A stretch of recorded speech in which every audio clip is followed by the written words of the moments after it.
The casing head is screwed or welded to the outermost casing stub. The inside of the casing head provides a sealing surface for the casing hanger, which grips the hanging casing and seals off the annulus between the outer and inner casing strings. Casing spools allow for additional casing strings to be hung and sealed off above the casing head, one spool for each string.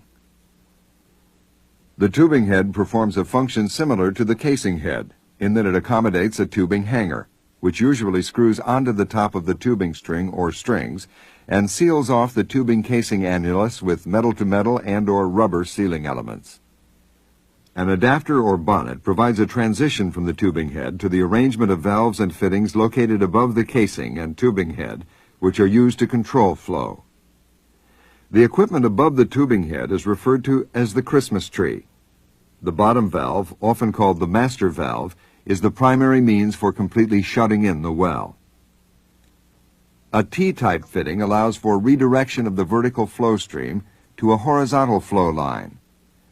For a flowing well, the produced fluids, before entering the surface flow line, must pass through the smallest restriction in the surface flow equipment, the choke. The choke is used to control the production rate, perhaps to prevent sand production or to maintain the most efficient rate for the well. A choke restricts the area available for flow through a bean or orifice of a specified diameter that must be inserted into the choke body.